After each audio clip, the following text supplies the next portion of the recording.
Adriana Pulido Sandoval. A continuación, una breve semblanza sobre la ponente.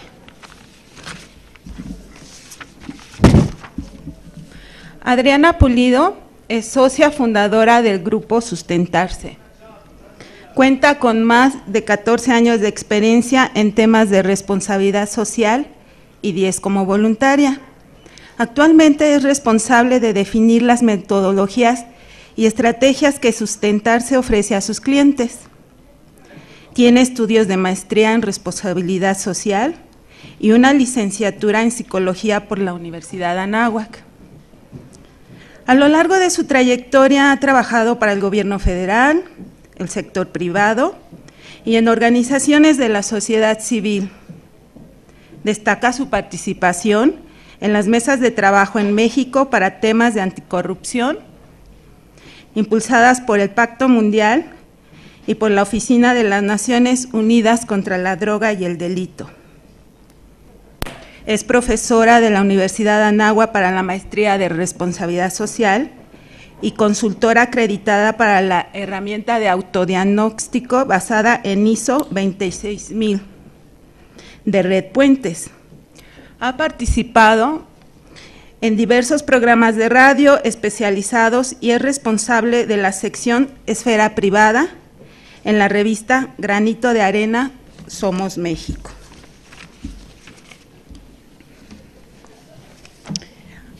Bueno, sin más preámbulos, les cedo la palabra a la ponente.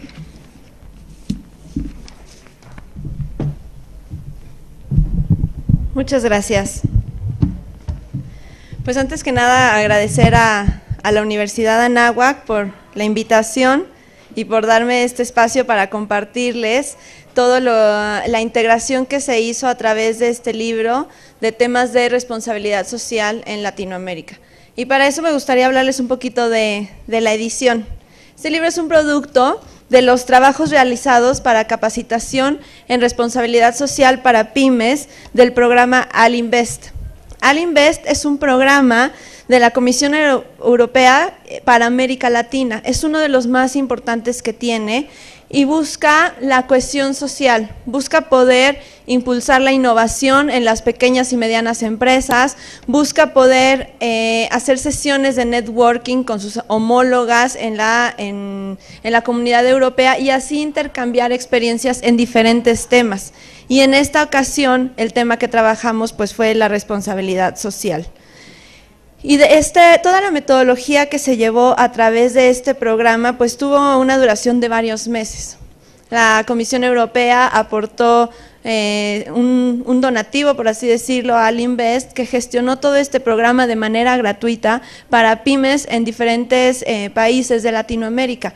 Y por fortuna pudimos, desde Sustentarse, un compañero y yo, asistir a este programa, en donde tuvimos en el primer bloque una capacitación online en temas de responsabilidad social, donde era qué está pasando en responsabilidad social, qué está sucediendo en diferentes países, casos de éxito, principalmente de pymes, de cómo lo habían implementado, ¿no? Lo que buscaba este programa era de expandir y difundir las metodologías que existen para poder instrumentar temas de responsabilidad social en Latinoamérica, principalmente en las pequeñas y medianas empresas. Entonces tuvimos alrededor de un mes, mes y medio, con sesiones online en donde pues también éramos evaluados, teníamos que estudiar las metodologías y ver revisar todo lo que ellos nos estaban compartiendo. Y después se eligió un país sede en donde todas las personas que habíamos estado participando tuvimos que acudir a tener ya una serie de talleres presenciales en donde ya de manera más práctica estudiamos las metodologías, propusimos nuevas metodologías, ¿no? Y como parte de este trabajo que se hizo durante este tiempo presencial, pues tenías que llegar a este taller con una investigación de tu país, ¿no?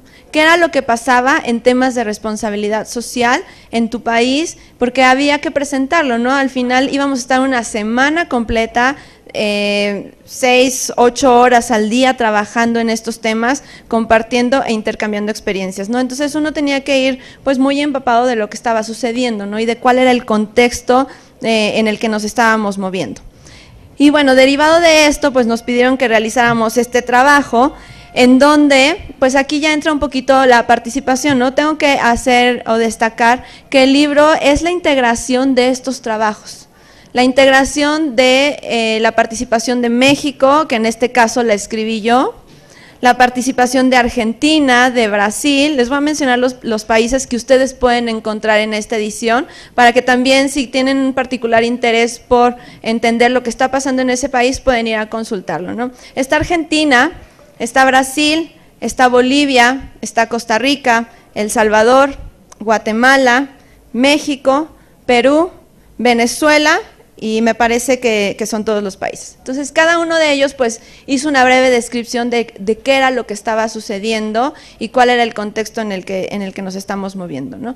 Y el objetivo de integrar esto, ya que estábamos allá en el networking, ¿no? Era como, pues, ¿qué hacemos con todo esto, no? Ya investigamos, fue muy valioso para nosotros como participantes tener esta información, hay que darle un uso, ¿no? Entonces, ahí trabajamos y decidimos que íbamos a editarlo, ¿no? La Universidad de Costa Rica, a través de un fondo que tiene para incentivar la investigación y el conocimiento, pues aportó el recurso para que pudiéramos editar este libro y poder compilar e integrar todo pues las diferentes experiencias que había en los distintos países, ¿no? Entonces, el resultado pues finalmente es esta edición que además ustedes pueden encontrar de forma gratuita, online, si alguien la quiere, yo se las puedo compartir para que la tengan a detalle. Al rato les puedo dar mi correo. Y finalmente, pues lo que yo vengo a compartir con ustedes es qué fue o cuál fue el resultado del análisis en México como país, ¿no? Y entonces, cuando pues me siento a hacer esta tarea, pues teníamos muchos canales o enfoques por los cuales nos podíamos ir, ¿no? Cada país decidió tomar el enfoque que mejor le parecía. Pero yo me puse a hacer una reflexión y dije, bueno, ¿qué es lo que queremos saber de lo que está pasando en el país, ¿no? ¿Qué es lo que queremos entender? Y me parece que lo más relevante, no estábamos en un tema de competencia, de quién hace las mejores metodologías o quién está más avanzado, sino lo que queríamos era difundir qué es lo que está pasando, ¿no? Y cómo podemos a nivel Latinoamérica intercambiar experiencias y entender por qué Argentina tiene cierto nivel en responsabilidad social y México tiene uno muy distinto, ¿no? Y para eso el enfoque que decidí darle pues fue esta revisión del 2000 al 2013. ¿Qué ha pasado en México durante esos años? Porque me parece importante que para poder entender el estado de arte de un concepto, de una situación, pues hay que entender su origen y cómo ha evolucionado, cómo ha crecido y de dónde viene la situación que en el momento que estamos analizando está presente, ¿no? Entonces, derivado de eso, pues por eso es que se hace la revisión a lo largo de este año y de estos años, y a mí me gustaría compartirles qué fue lo que encontré, ¿no? Porque no fue solo una investigación propia, sino también tuve la oportunidad de entrevistar a Marta Herrera de Cemex, por ejemplo, ¿no? Y pedirle su opinión con respecto a estos temas. También estuvo Edgar López de Expoc en estas entrevistas, estuvo Jorge Reyes de Idearse, platiqué con el doctor Delgado, que es el director de la Facultad de Responsabilidad Social y del CLARES. Entonces, con esta visión de diferentes actores, pues ya hubo una mejor integración de la historia general, ¿no?, que ha habido en México. Seguramente se me van a ir algunos asuntos relevantes, pero bueno, también había que sintetizar la información, ¿no? Entonces, bueno, para no extenderme más, pues les voy a comentar. La pregunta inicial fue, ¿qué pasa? Porque, bueno, yo soy consultora, entonces tengo mucho contacto con las empresas. Y la pregunta primera era, ¿qué pasa o qué visión tienen las empresas con respecto a este tema, ¿no? Y entonces el discurso de las empresas siempre es, sí, está padrísimo, hay que hacerlo, pero no tengo dinero. Sí, me encanta y me lo piden mis clientes, pero no tengo tiempo. Entonces es como un mensaje un poco a veces incongruente, ¿no? Que pareciera que están muy interesadas, pero que a la mera hora cuando les dices, bueno, pues ya hay que trabajar, o ya no hay dinero, o ya no hay tiempo, o ya no es prioridad, o algo está pasando, ¿no? Entonces eso nos habla de un mercado que está pidiendo el tema, pero de un propio mercado que tal vez no está del todo preparado o no sabe por dónde abordarlo, ¿no? Entonces estamos como en ese trabajo como mercado mexicano de decir, sí, hay que hacerlo, pero todavía hay una fuerza que me está deteniendo porque pues hay que invertirle a esto, hay que cambiar los enfoques, hay que cambiar las formas de gestionarnos, poner indicadores, etcétera, ¿no? Entonces, aquí entra la participación o el análisis desde el año 2000, ¿no? ¿Qué empieza a suceder en el año 2000 con estos temas de responsabilidad social? Y bueno, a ver, voy a para moverme un poquito. Gracias. En el año 2000 nace el distintivo de empresa socialmente responsable del CEMEFI, que seguramente si ustedes están cerca del tema, pues conocerán lo que es el distintivo, ¿no? Este distintivo que obtienen las empresas, ya sean grandes o medianas o pequeñas, en un reconocimiento, no una certificación, un reconocimiento al valor que ellas tienen de autodiagnosticarse en estos temas, ¿no? Entonces empieza esta herramienta, pero al final cuando uno analiza la herramienta, pues se da cuenta que algunas empresas las ha impulsado de manera importante, ¿no? Es una base que les dice a las organizaciones por dónde ir, y a otras, pues no es que las haya detenido, ¿no? Pero a veces como que la metodología no permite crecer o evolucionar la estrategia de responsabilidad social. Pero al final de cuentas tiene su valor, porque esta es una herramienta que pasa de 17 empresas en el año 2000 de ser reconocidas a más de 700 en el 2012, ¿no? Con un incremento de 100 empresas, más o menos aproximadamente 100 pequeñas empresas por año, que se están sumando y que están obteniendo el distintivo. ¿Y por qué es esto? Porque a lo largo de esos 12 años, por lo menos, pues ha habido un entendimiento del tema, y lo mejor de todo es que se está empezando a bajar a la base de la pirámide. ¿Qué quiere decir esto? Que las pymes ya se están sumando porque las grandes empresas les están diciendo, pues ¿sabes qué? Necesitamos que te subas a esta nueva tendencia, esta nueva forma de gestionar, porque ya no es un tema que solo me impacte a mí como organización, sino que si mi proveedor no está atendiendo los temas, pues entonces si está faltando a temas éticos, o si tiene trabajo infantil, o si tiene temas de corrupción o de soborno o de afectaciones medioambientales, pues definitivamente mi producto, el producto que yo al final le ofrezco a un consumidor, pues está teniendo externalidades importantes, ¿no? Ya sean sociales o ambientales. Entonces, la realidad es que el distintivo del CEMEFI, del Centro Mexicano para la Filantropía, pues sí viene a ser una herramienta o un factor determinante de cómo las empresas han empezado a insertarse en este tema. Porque además, y no podemos dejar de lado, que pues también tiene esta parte de mercadotecnia o de imagen, ¿no? Que al final también vale, y también, o sea, también es válido que las empresas lo usen para poder mostrar una mejor imagen, ¿no? Ya si le dan un mal uso a esta información, bueno, esa ya es responsabilidad de cada empresa, pero si le das un buen uso y le comunicas a tus grupos de interés que estás haciendo acciones de responsabilidad social de manera adecuada, pues creo que es muy válido y es una ventaja competitiva, o es un diferenciador del mercado, ¿no? Entonces, eso es uno de los temas relevantes que aparecen en este libro. Después también vemos la parte de la ciudadanía corporativa. Este concepto de no solo ser empresario por ser empresario, ¿no? Sino de entender ya a la organización como un ente corresponsable de lo que está pasando en el mundo, y cómo yo, como líder de una empresa, busco que mi organización también cumpla con temas éticos y de civismo, por así llamarlo, ¿no? Entonces, este concepto de ciudadanía corporativa que empiezan a adaptar algunos líderes empresariales, pues es muy valioso, porque entonces ya no es solo hacer el donativo por hacer el donativo, sino que en realidad a mí como líder empresarial me interesa hacer una aportación, gestionarme de manera adecuada y brindarle un valor agregado al contexto, al mercado, ¿no? Entonces, este concepto también viene a ser relevante dentro de esta evolución de la visión de responsabilidad social, por lo menos en nuestro país, ¿no? Finalmente, finalmente, después de esto también viene la parte que ya hemos comentado un poquito, pero el mercado ya cada vez lo empieza a pedir, pero también y aunque no es del todo adecuado, pero así es, en las licitaciones, ¿no?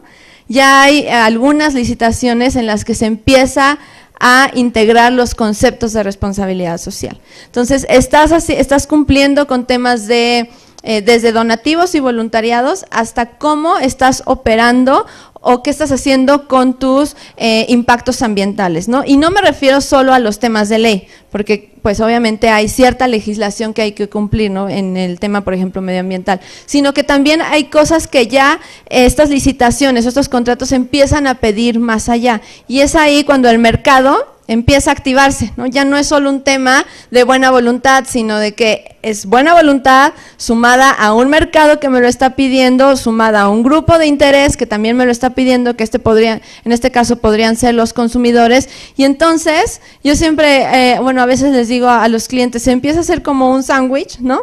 Donde está la fuerza del mercado y la fuerza de los grupos de interés, y se va haciendo cada vez más pequeña, y va a llegar un punto en que todo el mundo tenga que aplicar estos conceptos, porque pues no podemos, empieza a caer un entendimiento de que no podemos seguir gestionándonos como nos hemos gestionado hasta ahora.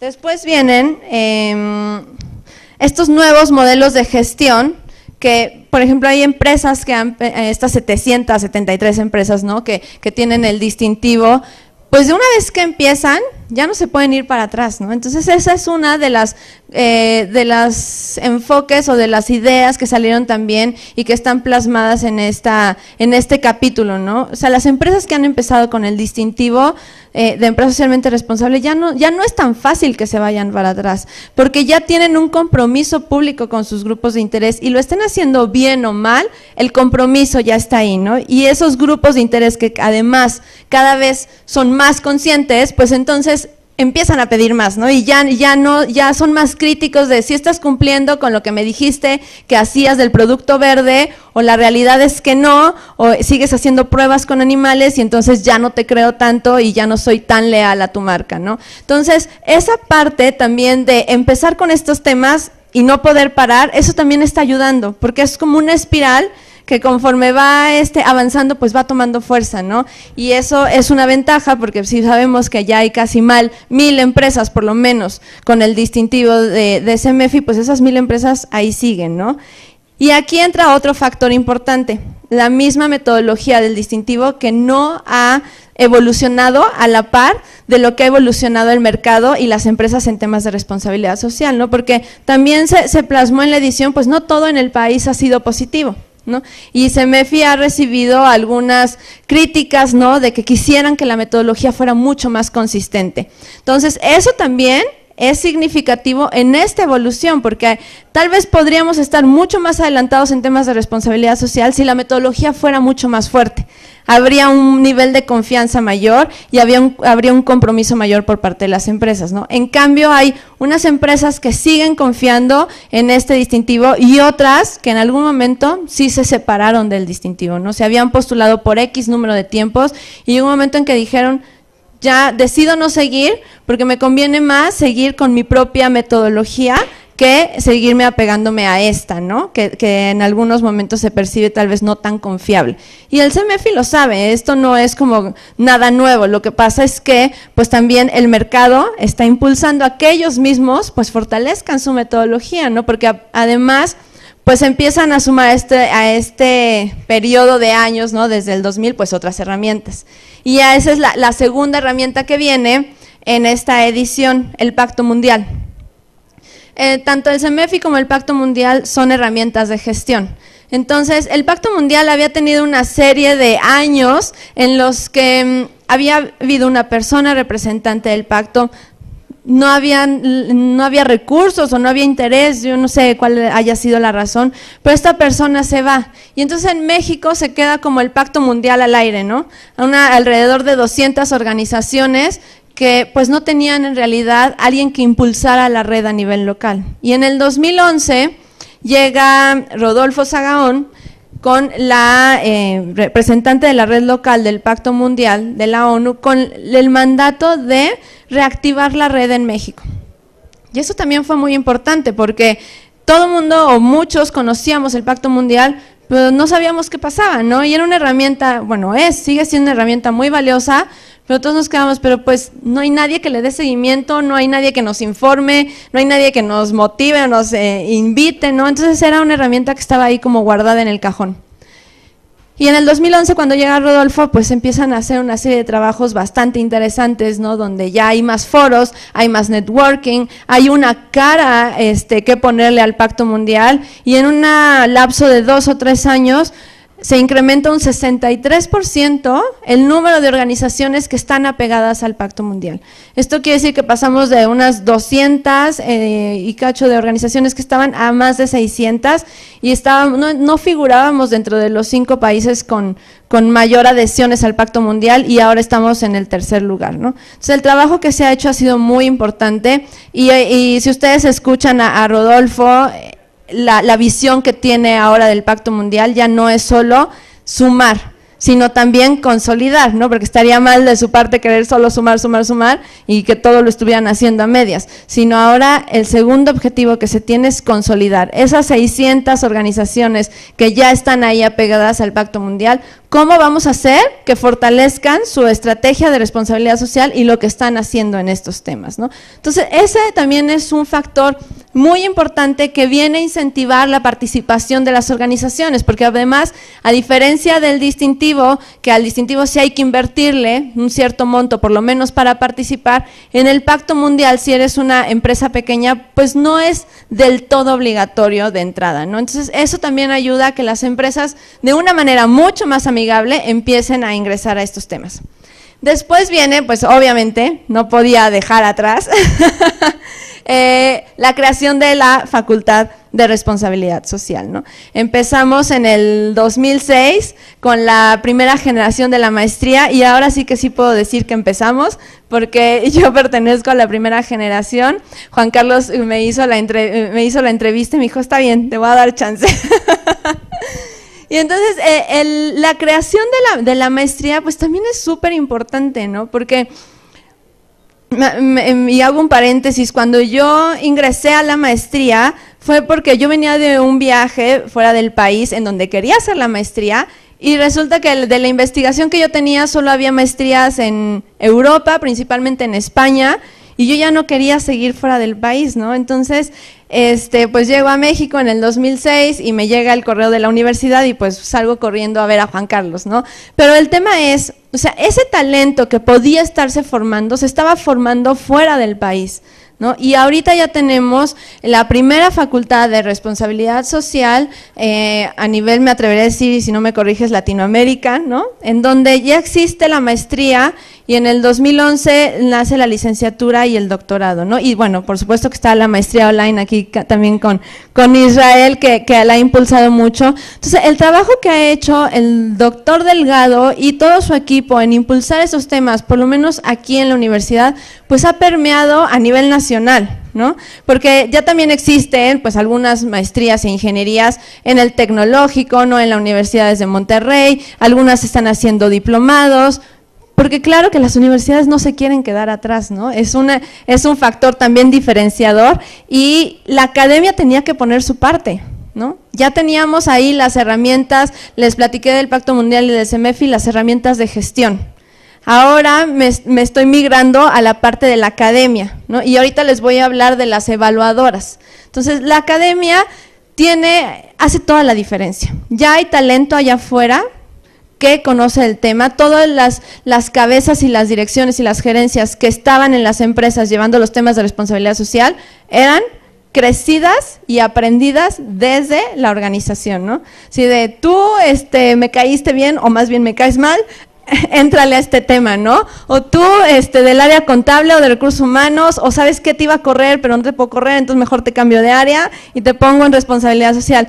Y la verdad es que así crecían las áreas, esa es una realidad, y todavía hay mucha gente que dirige áreas de responsabilidad social que así nació, y tal vez lo están haciendo bien, han aprendido en el camino, pero la ventaja que tenemos es que ya hay formación académica, lo que también da la posibilidad de hacer investigación y lo que también da la posibilidad de profesionalizar todos estos temas, y que pasen de la filantropía, como empezaron en el 2000 con CEMEFI, a algo mucho más estratégico de negocio que en realidad genere valor y cambie los modelos de gestión, ¿no? Y entonces me voy a pasar a la parte de las instituciones evaluadoras.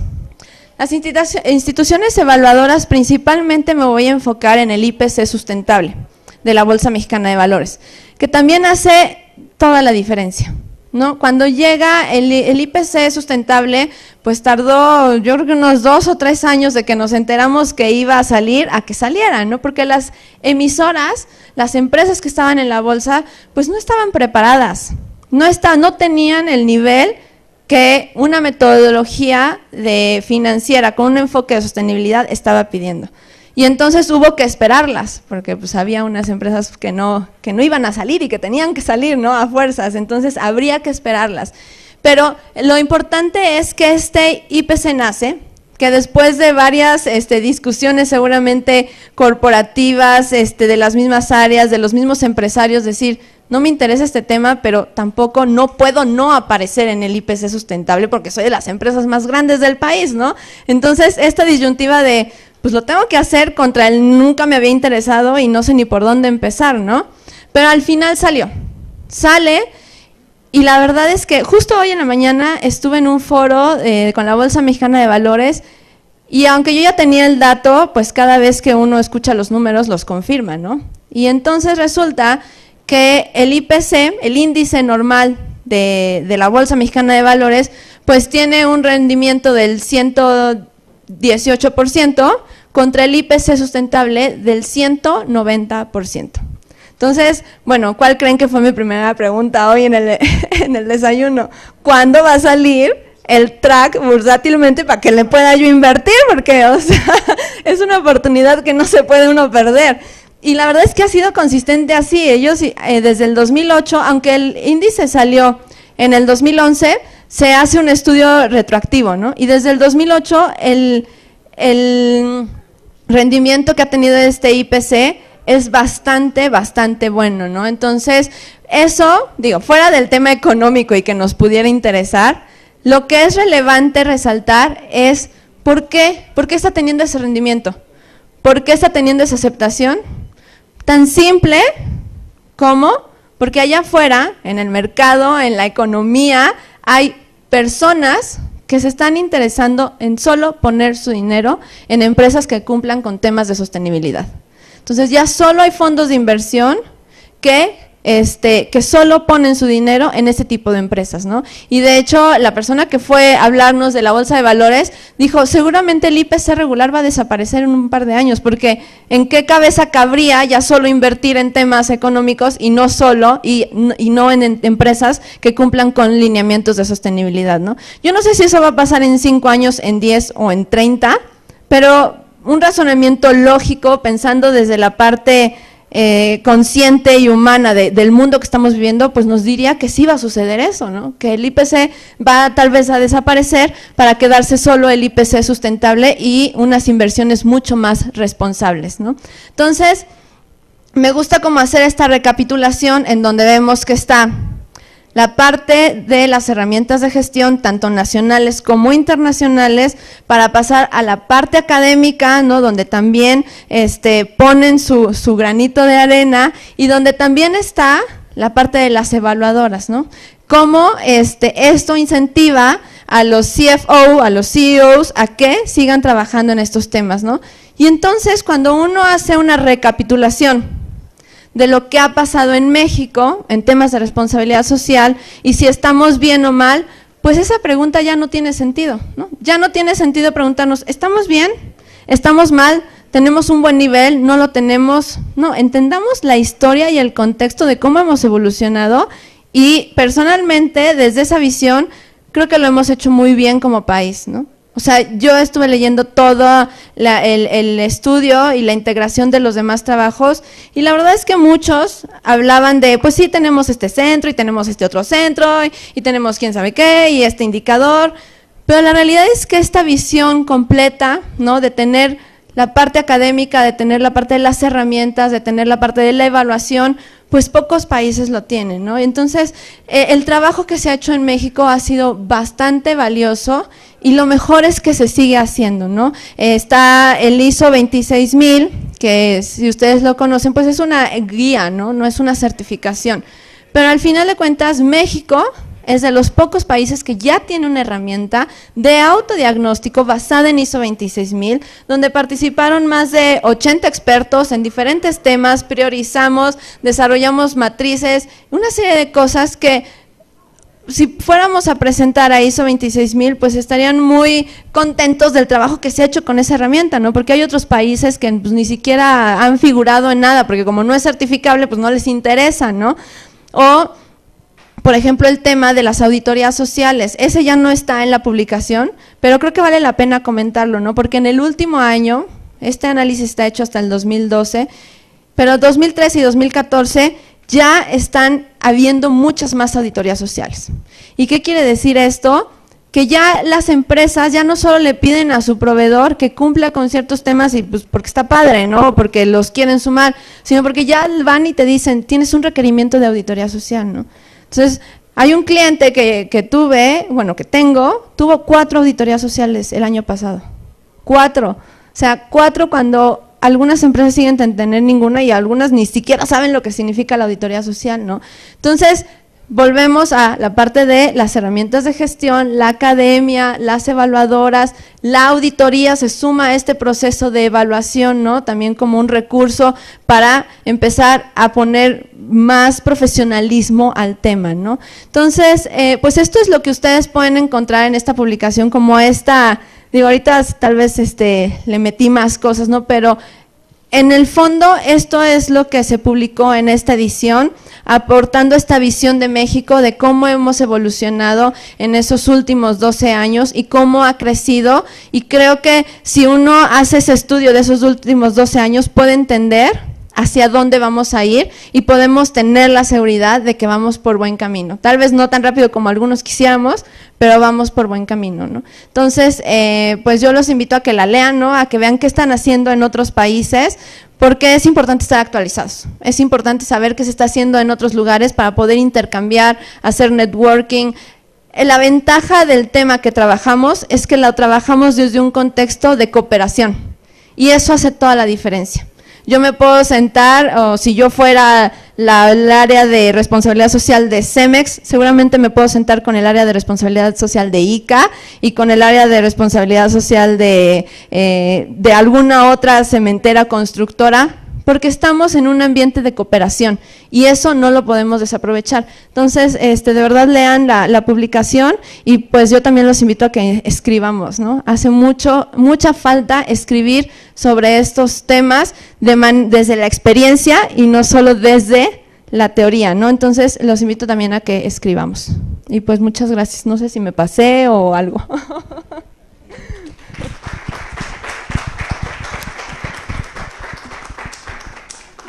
No sé si alguien guste hacerle alguna pregunta a Adriana Pulido. Voy para allá y regreso. Bueno, antes que nada agradecer la participación y mi pregunta iría, ¿qué tanto existe una regulación para que el enfoque de las campañas de responsabilidad social de las empresas estén, entre comillas, bien enfocadas? ¿A qué me refiero? Tenemos a una empresa de un oso que va a plantar arbolitos y que va a hacer no sé qué, una ola por ahí que va a también plantar árboles, pero no entran a la parte de la alimentación, no entran a la parte de prevención de diabetes, obesidad y cosas de este tipo. Algunas de bebidas alcohólicas, donde sus eslogans son, si tomas, no manejes. ¿Por qué no utilizar, por ejemplo, si manejas, no tomes? Decías tú, bueno, la parte comercial, ¿sí? Pero entonces, ¿qué tanto hay o se está haciendo para regular, por ejemplo, los enfoques de las campañas, ¿no? Creo que son dos temas, ¿no? La respuesta va en dos sentidos. El primero es, hay muchos temas del ámbito de responsabilidad social que están empezando a ser legalizados, ¿no? A esto, por ejemplo, la medición de gas de efecto invernadero. Hace un par de años era totalmente voluntario, ¿no? Ahora ya hay una ley en donde se está trabajando el reglamento y que te va a pedir ya que midas tus gases de efecto invernadero, ¿no? Porque ya es una necesidad y ya no es algo que podamos esperar a que las empresas decidan hacer o no hacer, ya es un requisito. El tema de equidad de género, ¿no? Y de hostigamiento. Antes era voluntario y yo llegaba, más te vale que prevengas el hostigamiento porque pues no está bien. No, ahora si no lo tienes estipulado en tu código de conducta, te puede algún empleado demandar, ¿no? Entonces, lo mismo pasa con los temas de comunicación. Ya, no sé si vieron hace un par de meses, un comercial que había de todas las marcas que milagrosas, ¿no? Y hacían una parodia, esto era la Asociación de Agencias de Publicidad, hacía una parodia como un cuento de hadas, ¿no? Donde salía la reina y el rey, y entonces usaban todos los productos milagrosos, y según esto, más bien te mostraban que no había ningún cambio, ¿no? Y entonces el comercial al final decía, no vivimos en un cuento de hadas, ¿no? No estés invirtiendo tu dinero en cosas que no te van a servir. Entonces, eso ya es un indicio de que empieza a haber regulación, por ejemplo, en el tema de la comunicación, ¿no? La verdad es que en temas de responsabilidad social no hay una regulación, y creo que la misma escrita, la regulación es el mercado. Y es la conciencia de los consumidores. Y por eso es tan importante que nosotros que trabajamos en esto, hablemos del tema, lo comuniquemos desde nuestra familia hasta con nuestros colegas de trabajo y a donde vayamos, porque si no difundimos esto, seguimos estando callados. Y la verdad es que lo único que va a regular esto va a ser el mercado. Entonces, exacto, no hay cómo detener eso, queda muchas veces en la conciencia de las organizaciones. Pero si hay una organización civil que se está dando cuenta de eso, créeme que si sabe de estos temas, lo va a ir a hablar. O un consumidor que va a dejar de comprar, porque ya empieza a haber esa conciencia, pero todavía falta mucho. Y de verdad que lo único que va a regular esto es el consumidor, las y los consumidores. Entonces, no hay más. Ahí sí hay conceptos como el greenwashing y el social washing, ¿no? Que ya es como con el concepto con el que empiezas a etiquetar las malas prácticas en temas de comunicación o de mercadotecnia, ¿no? Esa empresa hace greenwashing, ¿sí? Porque sembró 3 árboles y los comunicó como si fueran 10, ¿no? O el social washing, hizo un donativo en conjunto con 10 empresas, pero él hace su campaña propia como si él solo hubiera hecho el donativo, ¿no? Entonces, la realidad es que eso solo lo vamos a poder enfrentar con gente informada y con un consumidor consciente, responsable e informado, ¿no? Y creo que no hay más que eso. Bueno, sumo a la pregunta y ahorita lo dijiste muy claro. Yo te voy a hacer la pregunta sobre cómo sumar a ese parte de stakeholder que creo que es el más importante y el más descuidado, el cliente, ¿no? Entonces, por un lado decimos, soy empresa socialmente responsable, pero no te entrego un producto tal cual, ¿no? Y hablamos mucho de nuestros famosos socios y demás, ¿no? ¿Cómo incorporar bien a estas prácticas a que el consumidor, a que el cliente realmente tome la batuta de lo que estás diciendo, para que realmente haga este cambio, ¿no? Uno ve un producto y dices, llame al 01800, ¿no? Y ponga su queja. Pero es el único camino o el único canal que hay para tomarte en cuenta, pero en realidad, ¿cómo sumar a ese consumidor? Pues yo creo que son varias formas, ¿no? Una es, obviamente, el despertar de la conciencia de los propios consumidores, ¿no? En donde ahí todas y todos somos responsables, no solo los que hacemos este tema, sino todos los que también estamos afuera, ¿no? Y la otra es que considero que cada vez todas esas herramientas que existen de redes sociales, ¿no? De activaciones en los lugares físicos, también ya son muy valiosas, ¿no? El problema de toda la comunicación en temas de responsabilidad social es que se sigue quedando en la alta dirección. Yo hago mi informe de responsabilidad social y se lo comparto a mis accionistas, se lo mando a los que sé que son mis grupos de interés, pero no hemos logrado entender cómo esa información se la traducimos a la base de la pirámide, ¿no? ¿Cómo le digo a mi consumidor final que sembré 10 árboles y que entienda lo que eso significa, ¿no? Creo que esa traducción todavía no se logra y es un área de oportunidad importante porque las empresas ya no quieren hacer gris, ¿no? Ya no quieren hacer informes de sostenibilidad. Pues claro que no, ¿quién quiere invertirle un informe de sostenibilidad que al final no le va a redituar porque su consumidor no sabe, ¿no? Entonces, creo que en ese camino estamos aprendiendo a ver cómo nos comunicamos, ¿no? Y, por ejemplo, Unilever tiene una práctica de comunicar su informe de sostenibilidad a mí me gustó mucho porque hizo un desayuno, ¿no? Y entonces invitó a todos los grupos de interés, a representantes, claro, proveedores, clientes, habíamos ahí también clientes grandes y consumidores, ¿no? O sea, de todos los grupos había gobierno, y entonces nos sentamos, platicaron de su informe, y el director, Fabián Pardo, respondía a las preguntas, ¿no? Entonces eso ya cambia, créeme que desde ese desayuno, en todos mis talleres yo hablo de Unilever porque me encantó lo que hacen y me lo dijeron de forma tan clara que lo entendí perfecto, ¿no? Entonces creo que falta meterle a ese tema. Bueno, mi pregunta va en otros, bueno, un poquito en el sentido de lo que estabas comentando ahorita. Ya existen muchas herramientas de autoevaluación, existen algunas otras herramientas de certificación, existen normas oficiales, y yo creo que aquí corren el riesgo también muchas empresas de perderse entre este mundo de herramientas que existen, o de normas o de certificaciones, y cómo saber, yo, de acuerdo al tipo de empresa que tengo, al giro de empresa que tengo, cuál es la más conveniente, la que me conviene aplicar dentro de mi institución, de mi organización, ¿no? Porque también puede llegar el momento en que se pierdan en ese universo, ¿no? Sí.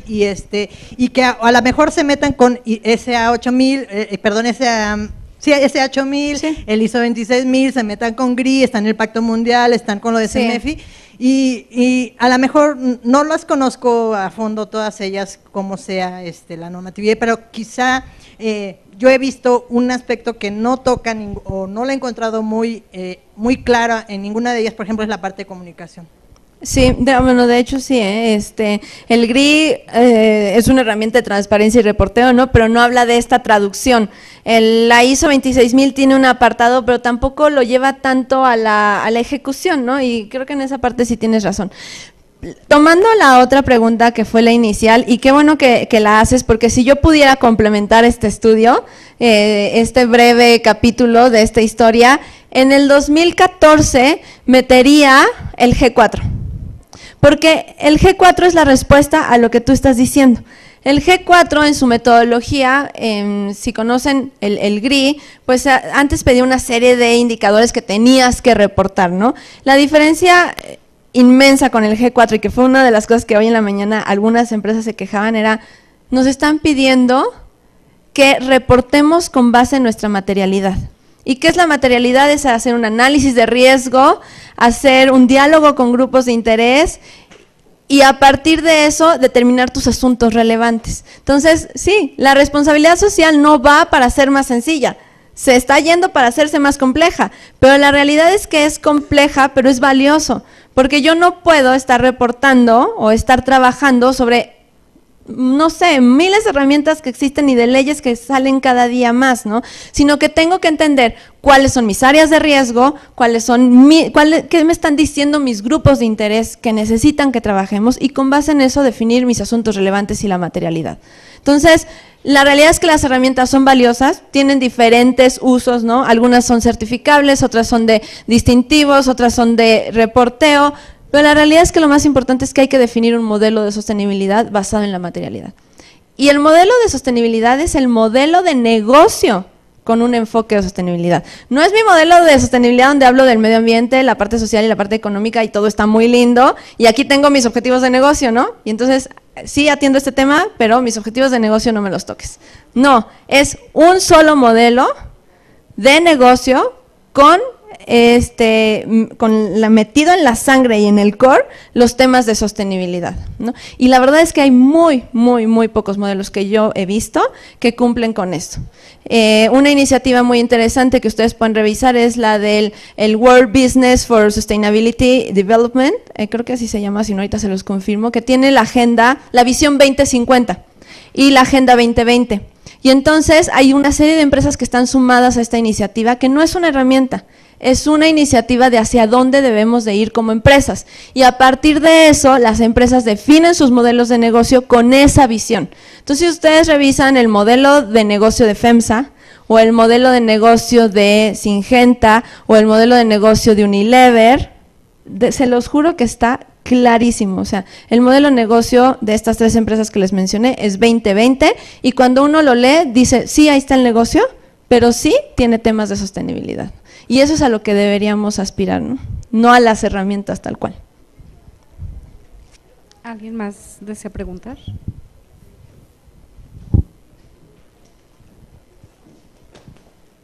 Le damos las gracias a Adriana Pulido por haber compartido su conocimiento y la gran experiencia que tiene sobre responsabilidad social en México.